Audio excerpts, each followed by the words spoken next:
Hi, I'm David. And now we're going to look at this problem over here. Here we've got f of x equals x squared over the quantity x squared plus 4. And I've got a rough sketch of what that looks like right here. We're asked to find the derivative at this one point, at the origin 0, 0. Okay, in order to find the derivative, since we have the function right here, we should take its derivative. Just in general, we should find f prime of x. Let's remember how that works. This is a quotient. It's a fraction with a numerator and a denominator, so we should probably use the quotient rule. So when we're doing that, let's remember what the quotient rule says. It says f prime of x equals the bottom, x squared plus 4 times the derivative of the top. So the derivative with respect to x of x squared minus the top, x squared, times the derivative of the bottom. So the derivative with respect to x of x squared plus 4, all over the denominator, the bottom, squared. So that's the quantity x squared plus 4 squared. Now there are a couple things to remember when you're doing the quotient rule.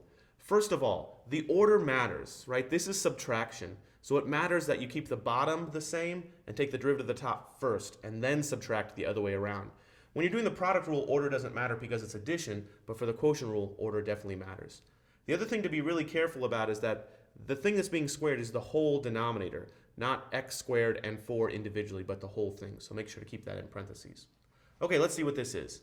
So this is x squared plus 4 left alone. The derivative with respect to x of x squared is just 2x minus the derivative, or x squared is left alone. And then the derivative with respect to x of x squared plus 4 is 2x plus 0. So I'll just leave that as 2x. And I'm going to leave the denominator alone because it's not going to help me out a whole lot to simplify the denominator. X squared plus 4 quantity squared.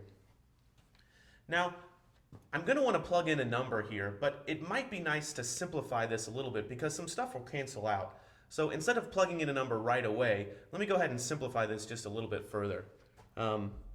Let's see, I can bring this 2x inside the parentheses, and I'll have 2x times x squared is 2x cubed, plus 4 times 2x is 8x. And then I'm going to subtract out this quantity. 2x times x squared is negative 2x cubed, or 2x times x squared is 2x cubed, but I'm subtracting it. All over the same denominator. Okay, you might have noticed here that something nice happens. These 2x cubes and the negative 2x cubed, those add to give me 0.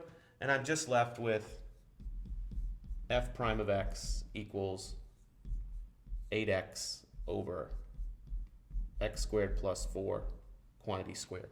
Okay, so there's my derivative.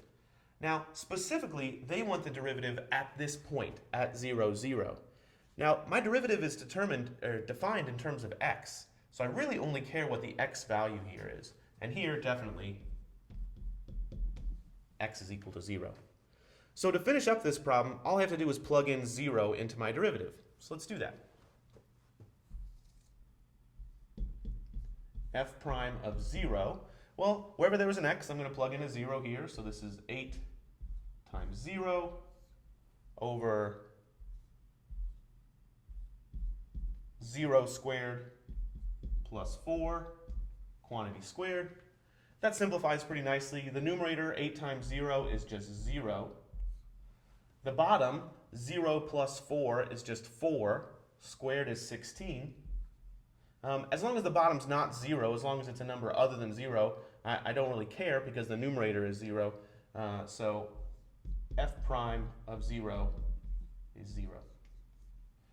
And we'll see later on that this really has a lot of importance in calculus when the derivative at a point equals 0, and it means something graphically, but that's coming up later in the text.